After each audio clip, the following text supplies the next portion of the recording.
Good afternoon, everyone. I'm Cal Raustiala, Director of the UCLA Berkel Center, and it's my pleasure to welcome you back to another one of our Zoom sessions. Today, I have the pleasure of having as our guest a colleague, Dan Treisman of our own UCLA Political Science Department, though Dan is zooming in from Stanford, where he's spending this year at the Center for Advanced Study in the Behavioral Sciences, also known as CASPAS. Dan is a longtime student of Russia and Russian politics, the author of several books, including The Return, Russia's Journey from Gorbachev to Medvedev. And he has published his work in many, many outlets. The current book, which we're going to talk about in a moment, I'm going to hold up, though I don't think you can see it, unfortunately, with the blurred background, is titled Spin Dictators and just came out last month, written with colleague Sergei, I think it's Guriev, but Dan will correct me. I'm happy to invite Dan on now to present a bit about the book. He'll have some slides, and then I will return to have a conversation with Dan and moderate the Q&A. So Dan, take it away. Thank you, Cal. Let me just find my slides. Okay, great. As Cal said, this book, Spin Dictators, The Changing Face of Tyranny in the 21st Century, which I wrote together with a colleague, the economist Sergei Guriev, just came out from Princeton University Press. And the observation that Sergei and I started from when we began working on this book was that there had been some quite dramatic changes in the nature of dictatorship in recent decades.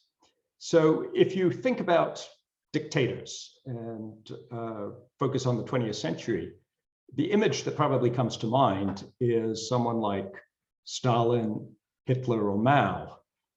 These leaders ruled with a huge amount of violent repression, putting millions of people in jail, killing millions, and they combined that with an official ideology. Even the 20th century dictators who didn't have such a pronounced ideology, nevertheless were almost always, not always, but almost always pretty violent. So thousands of people, if not hundreds of thousands, killed for political reasons. But if we look at some of the authoritarian leaders around today or around in recent decades, they look a bit different. So here we have Kuan Yew of Singapore, Alberto Fujimori of Peru, Hugo Chavez of Venezuela, Vladimir Putin of Russia, and Viktor Orbán of Hungary. First, of course, you see they tend to dress in expensive suits rather than military uniforms. We argue that these guys achieve a similar concentration of power. They manage to eliminate checks and balances and consolidate, monopolize political power, but they do so with much less violence or even fear. They tend to have no official ideology, although there's often an element of anti-Western resentment in their rhetoric. They imitate democracy. They hold elections, but they make sure that they always win them. And in general, this type of dictator tends to have, at least in some periods, genuine popular support. Now, I want to be clear, we're not saying that there are no old-style, very violent dictators left. Here are a couple. And we're also not saying that there were no non-violent or less violent dictators in earlier periods. What we are saying is that the balance has shifted from what we call fear dictators to spin dictators. And the central idea of spin dictatorship, this new model, is that instead of terrifying people into obedience, the dictator can get the same results by manipulating information to project an image of competent leadership. So the idea is to promote an image of competent democratic leadership so that people actually support the dictator, although their support is based on distorted information flows. Now, in our research, we came up with a metric for measuring, for distinguishing the types of dictators using various data. And this is a graph that we have in the book, which essentially just shows that since about the 1970s or 1980s, successive cohorts of dictators have become much less likely to be fear dictators in our definition, much more likely to be spin dictators. So what are the differences? Well, at a very basic level, fear dictators rule through fear. They try to intimidate the public into obedience. Spin dictators rule through deception. And in the book, we show with data that we collected ourselves that since the 1970s or 1980s, fewer leaders in authoritarian states have overseen very large numbers of political killings, fewer have held large numbers of political prisoners, and fewer have been accused of torturing political prisoners. The proportion that are accused of that is still depressingly high, about 74% in the 2000s, but that's down from about 95% accused of torturing political prisoners in the 1980s cohort. Fear dictatorships, it's not just that they're extremely violent, they deliberately publicize their violence. If you're trying to intimidate the public, to scare the public into obedience, you need to make the repression visible. And so they sometimes hold public executions. Sometimes some dictators leave corpses of killed opposition activists in the streets. They want people to know that they're living under a brutal dictatorship. By contrast, spin dictators, when they do use violence, try to conceal it. And just to give you two kind of illustrations. So a classic fear dictator is Muammar Gaddafi of Libya. And Gaddafi at one point was talking about how he dealt with his opponents, and he made fun of leaders who tried to keep things secret, who had their political enemies run over by cars or poisoned. Gaddafi said, we do not do that. He whom we have executed on television. And that's almost like a motto of the fear dictator, do it publicly. But then consider Vladimir Putin in 2015. The opposition leader Boris Nemtsov was murdered, shot right outside the Kremlin. Did the Kremlin have anything to do with this? No, according to Putin. We need to finally rid Russia of disgraces and tragedies like the provocative murder of Boris Nemtsov right in the center of the capital. So Putin was deeply shocked. Now, how do spin dictators manage to monopolize power and dominate the population or maintain the support within the population with less overt repression? Well, in the book, we talk about a whole bunch of tricks that they use and techniques that they use, but just a few examples. Old style dictators would arrest political prisoners and put them in labor camps for sometimes tens of years. Spin dictators realize that you can often obtain the same objectives, reach the same objectives by repeatedly imprisoning political opponents for short spells. Often right before a protest is planned, you simply round up the organizers and you put them in detention until after the protest has passed. So this guy, Ilya Yashin in Russia, was arrested 5 times in a row for short terms when he tried to run for Moscow City Council. Another technique is to arrest political opponents for ostensibly non-political crimes. So in Turkey, Erdogan, who in his early years was another spin dictator, he had this Kurdish politician, Nurettin Demirtas, arrested for allegedly using a fake health certificate to avoid military service. So this is classic spin dictator technique, not just arrest your opponent for a non-political offense, but pick one that will be embarrassing that will perhaps discredit him with his base. In this case, it suggests that this guy is a coward. Now, authoritarian, so the new type of authoritarian regime, spin dictators, put a lot of energy and effort into manipulating elections. They hold elections, but they make sure they win. So how do they do that? Well, this shows some data on changes in the way that manipulation of elections takes place. This is data from Hyde and Marinov. And we see here that in the 1980s, a pretty high proportion of authoritarian regimes that held elections were banning opposition candidates outright. That went down pretty sharply from the early 1990s. So what did they do instead? Well, we see an increase in evidence of harassment of opposition candidates by the regime, and an increase in alleged media bias. Other differences, well, unlike many fear dictators, spin dictators have no official ideology. They don't force everybody to, at least on the surface, adopt some strange exotic social philosophy.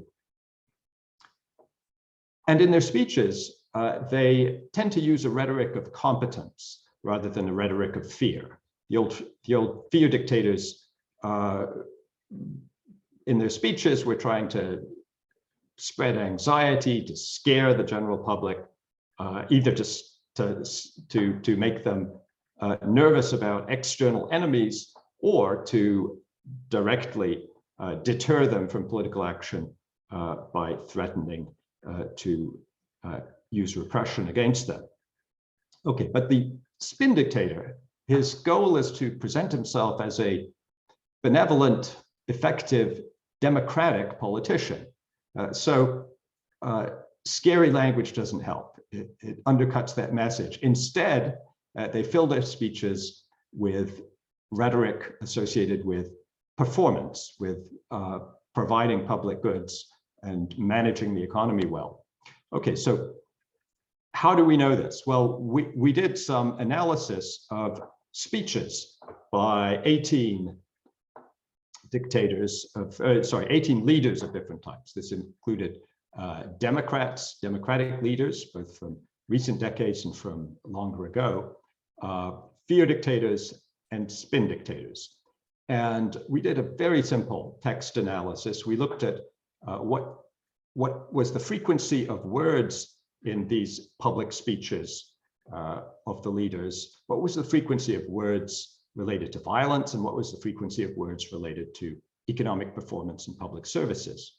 And here on the graph, we've simply plotted the frequencies for these different leaders in the speeches that we examined. And we see that the fear dictators in red, in the red boxes, tended to have quite a lot of vocabulary of violence. The Democrats had much less of that and more words related to economic performance and public services. And the real question for us was, where would the spin dictators, that's the ones in green italics, where would they fit? And as we expected, they blend in with the Democrats. And in fact, Lee Kuan Yew and Nursultan Nazarbayev end up with even more rhetoric of public service provision and economic performance than the democratic leaders. Okay, so we see this this shift in the predominant style of authoritarian government in many dimensions. There are many different aspects to this. So why is it happening? Well, we argue in the book that what's driving this is a combination of modernization and globalization. In highly educated societies with more and more people working in information technology and the information economy rather than in old-fashioned industry or agriculture, in a world in which countries are interconnected, where there's a global media, global human rights organizations, it's much harder to get by using force and fear and repression without suffering major economic costs and without sparking backlash from the population. Now, of course, political scientists talk a lot about modernization theory, this sort of school of thought which says that modernization and to some extent globalization lead to democracy. And we basically agree with that school of thought, but we add two, I think, key points. First of all, it's not just modernization within a given country that leads to this kind of regime change towards first spin dictatorship and ultimately democracy. Modernization worldwide also has an effect even on those countries that are relatively less modernized, because the more countries worldwide that are modernizing, the more you start to see global movements and global media, organizations like Amnesty International operating worldwide, CNN, global media that are making transparent what dictators around the world are doing. So that's the first point. It's not just modernization within a given country, it's modernization worldwide, which can drive the process of regime change. And the second key point is the central one here. It's that dictators, when they come under this pressure of modernization and globalization, they can respond by adopting the techniques of spin dictatorship and in that way delay a transition to democracy for a while. It's harder to control knowledge economies through terror, but they can be manipulated, at least for some time. So if we're right that there's been this dramatic shift in the dominant model of dictatorship, where do we go from here? So are we going to see more spin dictatorship? Are we going to see a reversion to more fear dictatorship? Well, if we're right about modernization and globalization being the drivers, then if they continue, we should see continuing pressure on fear dictators to adopt spin and on spin dictators to actually democratize. But if modernization stalls and if globalization reverses, which some people think is already happening, well, we may not see dictators coming under that sort of pressure. And we know from various examples that when spin fails, when the dictator finds that society is simply too modern to manage, even through sophisticated manipulation, or if there's an economic crisis which throws the old model it creates trouble for the old model, then spin dictators sometimes revert to fear, to the old techniques. And we've seen this, for instance, in Venezuela with the transition from Chavez to Maduro. In Turkey, Erdogan early on was a classic spin dictator, but after the coup in 2016, the failed coup attempt, he became much more repressive. And we've seen a similar transition in the last few years in Russia. But controlling modern societies through fear is not easy, and it tends to have extremely negative economic consequences. All these countries are not doing well economically, Venezuela, Turkey, and Russia. So it's not clear that that reversion to fear can really stabilize things in the long run. Okay, very quickly, how should Western democracies respond to the range of authoritarian governments that we now face? Well, in the book, we argue for an approach which we call adversarial engagement. Now, some people think that the West should simply decouple completely from the authoritarian world. We don't think that's possible. We don't think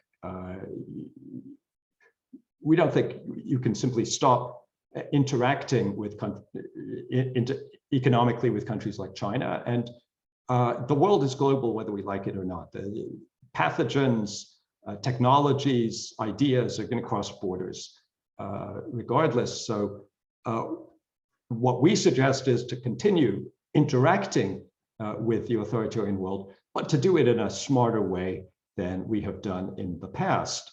And what that means is, in part, we need to monitor better. We need to have better counterintelligence, cybersecurity, financial monitoring. We need to reform at home to strengthen ourselves against the negative impact of spin dictators, but also other kinds of dictators We need to make sure our supply chains are resilient. We need to stop enabling dictators, so lobbyists, serving their interests in Washington and Brussels and elsewhere, lawyers setting up shell companies for foreign oligarchs, bankers helping them to launder money, tech companies providing the surveillance programs to make their life easier. We need to deal with all of those ways in which we're actually helping authoritarian governments. And we need to repair our own democracy in order to have more credibility when we try to spread democracy elsewhere. We need to defend and reform international institutions. In the book, we talk about how some of these leaders like Viktor Orbán and Putin have tried to undermine or at least exploit international institutions from inside. And we need to support democracy around the world democratically. So I don't think there's much evidence that trying to spread democracy by military force works. In fact, it doesn't. So I think we need to build an international coalition of democracies to support democracy around the world, but we need to do that democratically. This coalition should be democratic internally in its decision-making. It shouldn't just be led by the US, and the US should cooperate as a participant in a democratically run organization to spread democracy. Okay, so very briefly, just to wrap up, we believe that this model, spin dictatorship, is overtaking the model, the more traditional model based on fear. So less mass terror, less ideological brainwashing, more information manipulation to boost popularity. These new spin dictators fake democracy, but they manage elections in a way that leads to their victories. They employ this rhetoric of competence and effectiveness rather than a rhetoric of fear. This model is spreading, we think, because it's better adapted to life in a world with open borders, economic interdependence, global media, and highly educated populations. Eventually, those same trends, we think, make even this strategy unsustainable. Then democracy is the only stable option, but still dictators may try to avoid that, to resist that by reverting to old style repression, as we've seen in several places. So thank you very much. I'm delighted. Thank you for coming. I'm delighted to answer questions or talk more about any part of this. Great, thank you, Dan, so much. And this is a super important and interesting topic. So I'm glad you wrote this, and I'm glad we have the opportunity to discuss it. So maybe what we could start off with is, I have a lot of questions, but first, just pressing you a little bit on defining the category of spin dictators. What's dictatorial about spin dictators in particular? So you talk about, at times you kind of toggle in the book, and you did this in the presentation too, between, and you address this in the book, so I'm not implying that this is something you're not aware of, you directly address it, but some of what you describe feels like the typical behavior, or currently typical behavior, of a lot of democratic leaders, just exaggerated versions of it. And then other things like poisoning opposition leaders or jailing them for a brief period, obviously should not and are not generally part of what we think of as even exaggerated versions of what democratic leaders do. So just say a little more about exactly what's dictatorial about it versus, and how you balance those aspects. Right. Well, what's dictatorial is essentially monopolizing power so that all the other institutions or any independent source of political power is ineffective, is unable to control or even sometimes monitor what the regime is doing. So that's essentially the point. And also, these regimes are undemocratic in that the elections they hold are not free and fair elections. They're often completely unfree and unfair elections. They're just imitations of democracy. So those are key aspects in which these regimes that we're calling dictatorships are different from democracies. But there's a very important element of continuity. We see the world as, we see political regimes as arrayed on a spectrum, and there's a gray area in the middle where you pass from spin dictatorship into highly flawed democracy, often led by a populist ruler. And we see some of the populist rulers, populist leaders or candidates in democracies as quite similar to these spin dictators. So what's really different is not the aspirations of these leaders. I mean, somebody like Trump clearly wanted to increase his own power and reduce the ability of other institutions or other groups to check his power. What's different is the context, in that in democracies that survive as democracies, there's a powerful resistance from a highly educated, organizationally skilled, well-resourced society that pushes back, that prevents the populist politician from getting away with the things that spin dictators in settings where the educated, organized part of society, the independent media, the bureaucracy is less effective at pushing back. So I think various politicians in democracies have had some features of spin dictatorship, of spin dictators at least, and they have tried to push their system in that direction. I think of, besides Trump, people like Silvio Berlusconi, who controlled 6 out of 7 national TV stations or TV companies. 3 were private, and part of his empire, 3 were state-owned. And Berlusconi and others like him try to use the media in ways that spin dictators also do, to consolidate their power and to block out other voices. But in Italy, Berlusconi was eventually voted out. So what distinguishes the cases is in part how much resistance there is and how effectively that part of society that resists limits the aggrandizement of the leader. Yeah, that's interesting. So it sounds like you're saying in a way that there are many would-be spin dictators. Some of them succeed and some of them fail. And the failure is often driven by some feature about, I mean, you identify in the book, and you just emphasize now, education. So I'm just curious, it seems like, I'm gonna guess that Hungary, of your examples, is the most highly educated. I'm not sure. But have you thought about, I mean, have you sort of graphed it that way? And what is the most highly educated society that you think falls into the category of a spin dictatorship? Well, actually, yeah. I mean, it's not just higher education, because the rates of higher education in Singapore and also in Russia are extremely high, higher than in Hungary. So it's not enough to have high levels of higher education. It depends also on the quality of the education and what people have studied.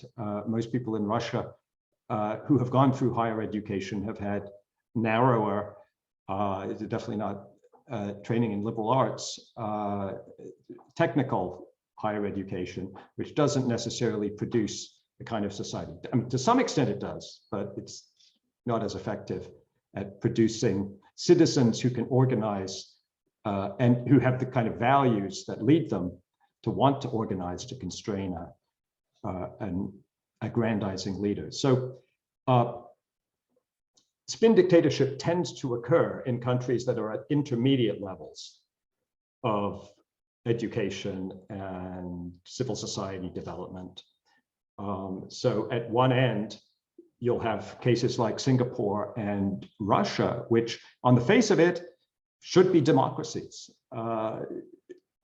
At the other end, you'll have countries like Venezuela, say, which have a far lower level of higher education and a much smaller, politically experienced, sophisticated elite, a smaller independent media, but there was some.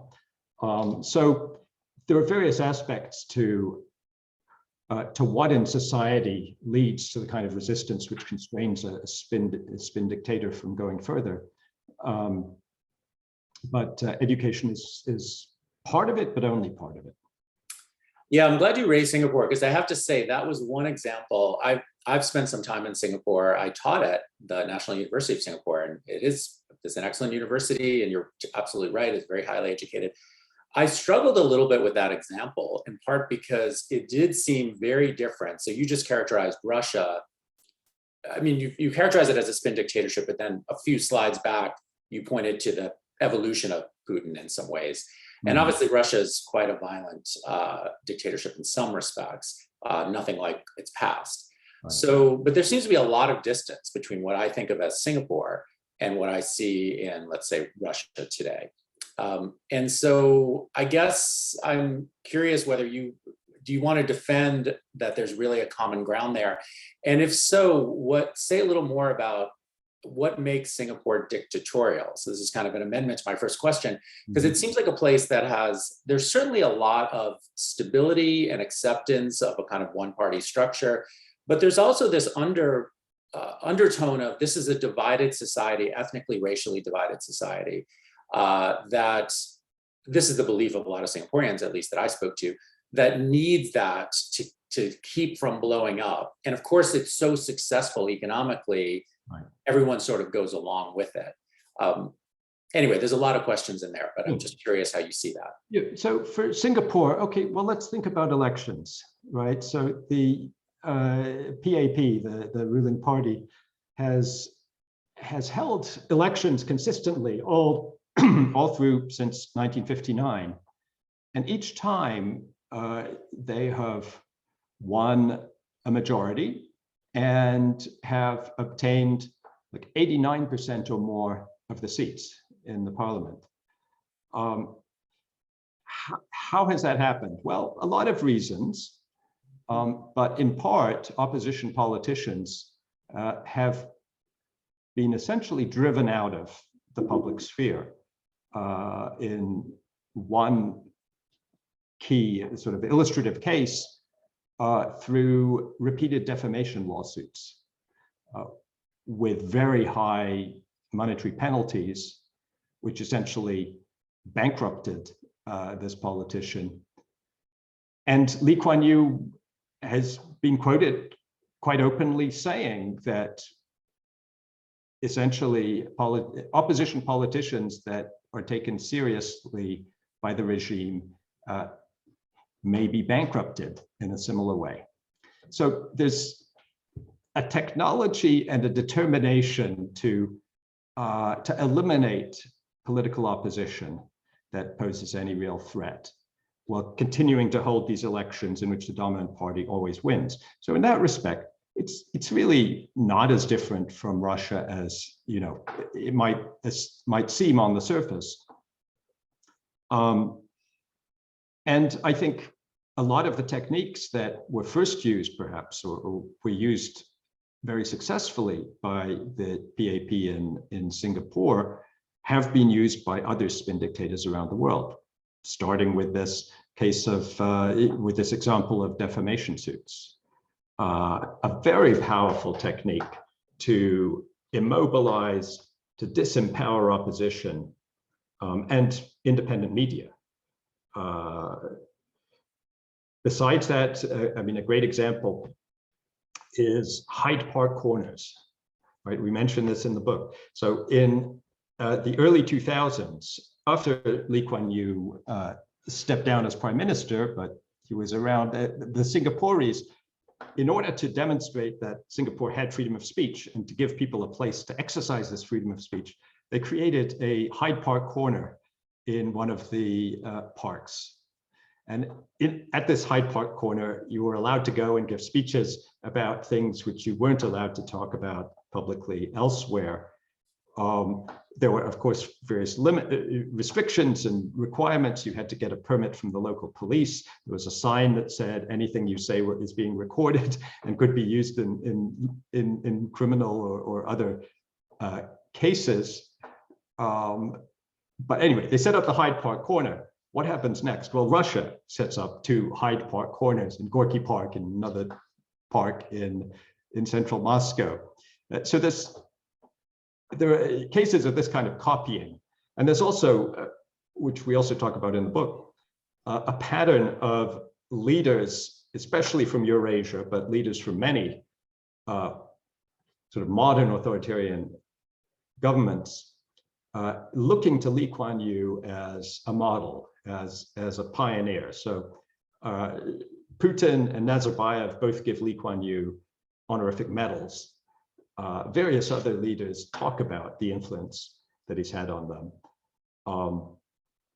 So that's why we come to this at first sight, I guess, surprising conclusion that Lee Kuan Yew in some ways developed this model from the start. And Lee Kuan Yew, when he started out, did, according to Amnesty International, detain, imprison a significant number of political prisoners. I think it was around 100.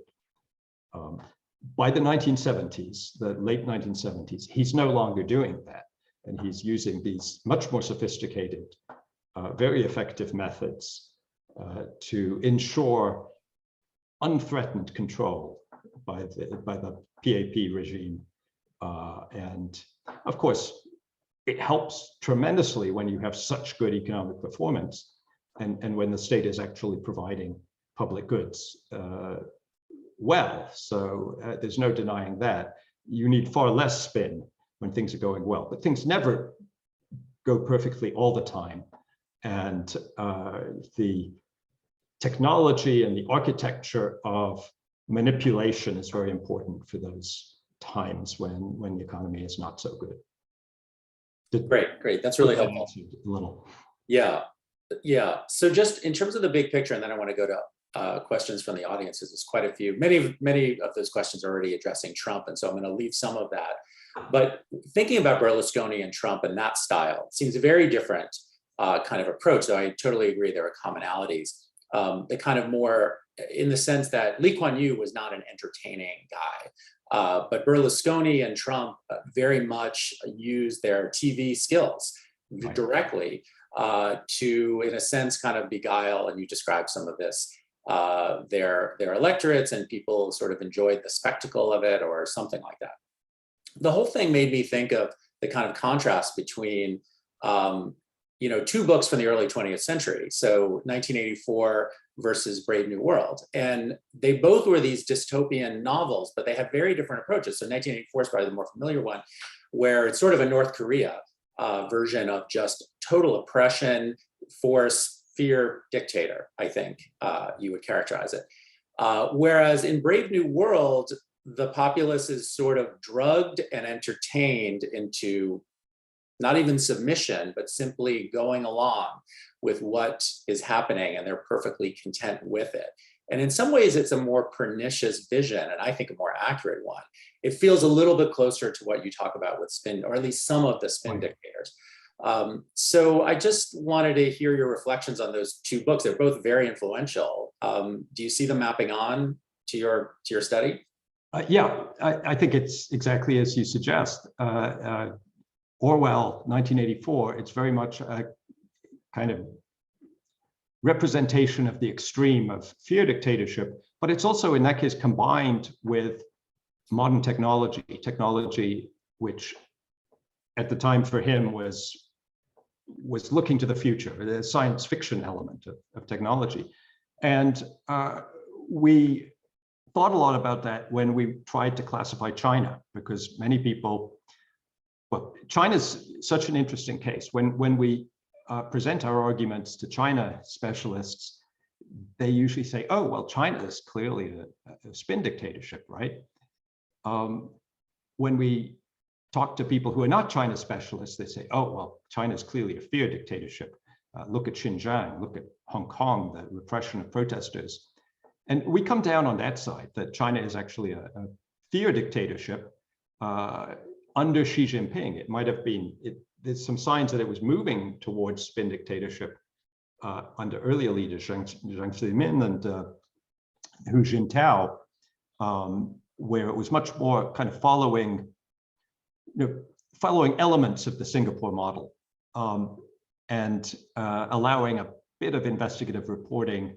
Obviously, China throughout has been very open, much more open than the 20th century fear dictatorships.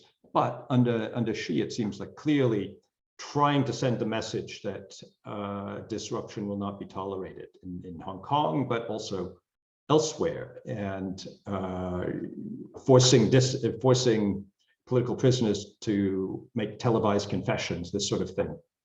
Seems to us, clearly fear dictatorship, although they're using a lot of modern technology and communications technology, which makes it look kind of like the spin dictatorships. So Orwell, yeah, clearly a vision of fear dictators using the techniques of intimidation, but using technologies which were in the science fiction realm for Orwell. Aldous Huxley, Brave New World, yeah, I mean, we don't see much use of drugs in spin dictatorships that lull the population, at least not real drugs. But there's definitely an element of entertainment in some of them. And here I have to say, spin dictators are pretty diverse. There's spin dictators on the left, spin dictators on the right, spin dictators who are statist, spin dictators who are kind of anti-statist, anti-deep state, in the case of Erdogan, and populist. So there's a variety, and some of them like Chavez and Rafael Correa in Ecuador were very much on the kind of entertainment side of things, which, yes, you rightly put Trump on that side of things, I think. Berlusconi was more of a magnate. I mean, yeah, he was into providing cheap entertainment and trashy entertainment, but a lot of these dictators do that. Fujimori, for instance, was or his security chief was very much connected to the tabloid media, tabloid press, and entertainment media. So that's an important element for some.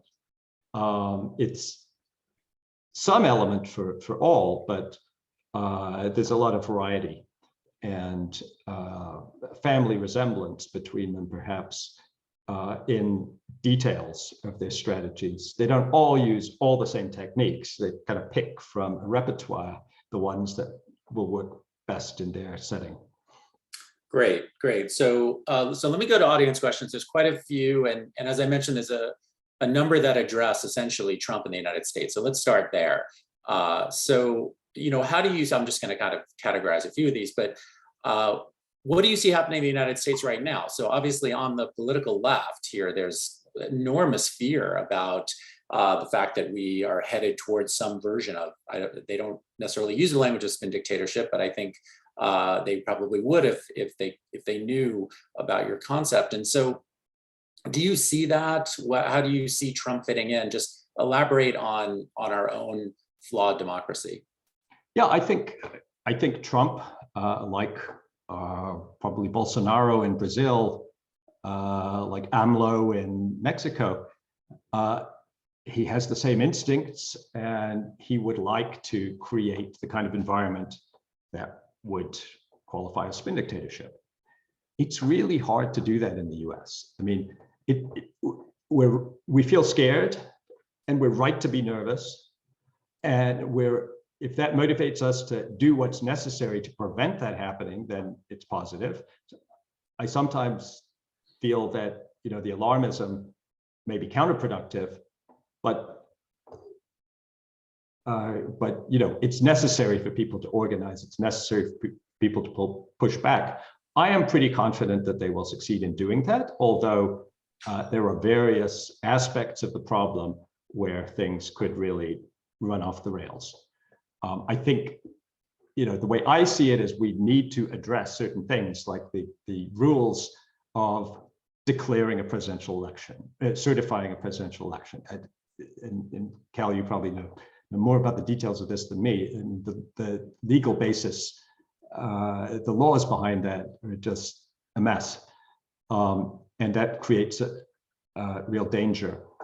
There are various other things that we need to do and reform our democracy. I mentioned that as part of the package of things we think are important for fighting spin dictatorship abroad. I mean, yeah, that can also help for preventing spin dictatorship at home. But in a pretty consolidated democracy like the US, there's a great deal of resilience, and that resilience, I think, is based, I mean, in part, you could say it's based on institutions. And in many of the places where we've seen backsliding in advanced democracies or in relatively advanced democracies recently, the Constitution has been pretty easy to change. And so people like Orbán, Chavez have basically increased the power of the executive by amending the Constitution. In the US, it's extremely hard to change the Constitution. So that route is not so plausible. What gives me greatest confidence is the extent of the part of American society, and I'm thinking of journalists, NGO workers, lawyers, local government, I mean, some are part of the problem, but very many are part of the solution. And many other professionals and media, independent media, that part of society is what makes it so hard, I think, to dramatically transform a democracy into something else. And that part of society gets very alarmed at the prospect of something like that happen and tends to organize. And I've been inspired by the resistance to Trump, which prevented him from doing things in his first term. I'm also worried about the prospect that he might get a second term. And I hope I'm right to be as confident as I am that the healthy parts of American society and American institutions will continue to restrain attempts by populist politicians to undermine things. But I guess that's a kind of long-winded answer to that question. I don't think the US is likely to turn into a spin dictatorship. I think the US is likely to have serious problems and a lot of polarization and conflicts and perhaps unfair or at least challenged elections. Great. Okay, next question is about nationalism. So how does nationalism fit into this picture? Don't spin dictators also rally support through an emphasis on nationalism and external hostility? And doesn't globalization place an emphasis on resolving international disputes, which may create instability? So how do you see that fitting in? Yeah, I mean, I think nationalism is a resource for spin dictators, but also for fear dictators. They also point to and exaggerate external threats in order to rally the public. And it's also, nationalism is also a resource of democratic politicians. I think they're more constrained in how they use it because of the various elements of democracy and free media, which make it harder to exploit in the ways that fear dictators and spin dictators exploit it, but it's still very powerful, and it's part of the sort of force field in which politics takes place, even within democracies. So that's very important. I see it as less of a distinguishing feature between different types of dictatorships. But I mentioned that spin dictators, they don't have an official ideology, but very many of them have this kind of anti-Western resentment, which is essentially a kind of nationalism. So that is a very common part of the package. Do you see Nazi Germany, early Nazi Germany, as a kind of proto-spin dictatorship, or how does that fit into your story? No, absolutely not. It was very violent from the start. Even before Hitler took power, I think in 1 month, There were like 70 people killed in street brawls in Berlin, 1932. Society was fighting, and that's, people make comparisons between the US today and Weimar Germany. But the level of organized violence and organized militaristic, paramilitary activity in Weimar Germany at the end is just incredible. There were 800,000 Nazi stormtroopers before Hitler took power, and they were going out on weekends and fighting the communists. And as I said, dozens were being shot each weekend. So that I don't see in the US at the moment, and God forbid we won't. But that also is not consistent with spin dictatorship. I mean, when you have that level of violence in the streets to intimidate people, which is exactly what the Nazis were doing. And after Hitler came to power, very quickly, in the first 100 days, they're arresting large numbers of political prisoners. They're starting to create the first concentration camp. I mean, it's quite decentralized. It's not just Hitler, but all the Nazis are without much legal constraint using violence to intimidate all other parts of society. So I think it's actually a classic fear dictatorship from early on. And the way, people say, of course, well, what's new about using propaganda and the media? Think of Goebbels. But the way they used propaganda, the type of propaganda, and the way they used the media was pretty different from the way spin dictators use it. Hitler was not pretending to be just another normal but very competent democratic leader in the way that, say, Nazarbayev acts or acted when he was president of Kazakhstan. Hitler was, trying to completely change society through violence. So I see that as quite different. Great. Okay, next question. Which spin dictator has been the most effective? Or who do you see as, you kind of come back to Lee Kuan Yew in the book and also in your remarks as maybe the kind of the father of it all, but who do you see as the exemplar or the most effective? Well, Lee Kuan Yew, yeah, that's easy. And he created this system which has survived him. There are interesting passages in his memoirs where he raised questions whether the model that he created in Singapore would last another 20 years after he stepped down because of the modernization of the economy of society. And he seemed to think that it would have to adapt, I think, more than it has adapted. Yeah, he was incredibly effective, not just as a spin dictator, but as a leader in terms of sustaining this economic development and managing the country's reputation abroad. He was really outstanding at that. That's easier to do when you have like 20 years or more of extremely high growth. Yeah, no competition there. He's the most successful so far. Okay, this is probably our final question because we're almost out of time, but what is the best Western or American approach as countries transition from fear to spin? So what do you single out? I mean, you mentioned a couple of responses in your conclusion, but what do you see as the most important thing?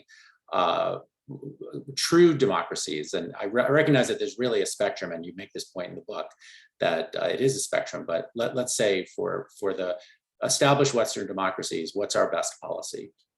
Yeah, so if we think about, say, Putin in his early years, could he have been led to, or could Russia have been led to democratize, perhaps without Putin,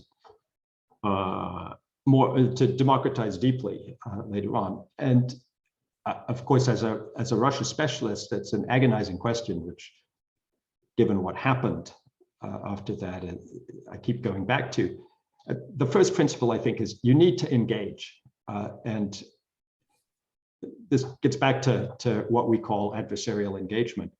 You need to engage and you need to maintain the context. You can't isolate spin dictators. I mean, when they start wars of aggression, and they're not usually spin dictators at that point, they've gone over to fear. But at that point, you can't engage them in the same way. You have to respond militarily, you need to defend, and you need to contain. But when they're in the phase of spin dictatorship, when they are reaching out, they will be trying to subvert Western partners and to exploit Western partners. You have to recognize that, but still engage, and just do so in a sophisticated way so that you're influencing them more than they're influencing you. Of course, that's easier said than done, but we list a whole series of elements of this, things that with regard to Russia, we didn't focus on enough, like money laundering, like influence peddling. But you also need to have a positive component. You need to be engaging them in ways which create an interest in keeping the process of transition going. And arguably, we really didn't do that in the case of Russia. And we're not very good at doing that in general. We seem to, I mean, the Bush administration's idea of spreading democracy was, go have a nice war and tell them to be democratic. A better strategy probably is to organize, and not just for the US, but for all democracies, real democracies, liberal democracies, to organize, to coordinate, to share the burden, and to just increase the democratic contacts and democratic programs working with these countries, and to try to support positive developments while dealing with the legitimate security concerns of those countries, and trying to come up with a sophisticated policy for dealing with a leader who clearly has objectives which are directly opposed to further democratization and to, honest, open, peaceful relations with the West. So there's not an easy way to do that, but I think that's essential. Maintain the engagement, do it in a smart way, and try to increase influence while protecting from the backflow of corruption, of exploitation, of attempts to manipulate elections and so on that are bound to happen. So broadly put, in the kind of longstanding debate about whether in dealing with, let's just call them, difficult states, that we could either embrace or we can isolate or sanction, Cuba being an example of the latter, and China maybe being an example of the former for a long time. It sounds like you come down on embracing and engaging. I'm thinking in particular right now, Hungary, I know there's discussion within the EU. Why is Hungary still part of the EU? Many people are asking. But it sounds like you would counsel continued engagement. Well, as a first step, I would say reform ourselves. I mean, try to change the rules within the EU, which have allowed Orbán to exploit the EU as a cash cow, essentially, and to use the cash for cronies, for strengthening his network of supportive, corrupt actors. So yes, engage, but don't be exploited, don't be naive, and engage in a systematic way which creates incentives for the other side to actually abide by the rules of the EU and of European society and so on, rather than sort of saying, okay, you're in, everything's fine, we won't pay any attention and come back in 20 years and see what you've done. So yeah, I mean, this all sounds kind of glib and it's easy for me to say. The point is you need to do this systematically, and it's very hard, but I think that's what we should aim for. Okay, great. Well, thank you, Dan, for coming on, and thank you everyone for tuning in. Again, we have a link to the book with a 30% discount as well in the chat. So I urge you to get it. It is, as I think you can tell, an incredibly important topic and a really engaging treatment. So Dan, thank you so much for coming on. Thank you, Cal. And thanks everybody for coming. Yeah, take care.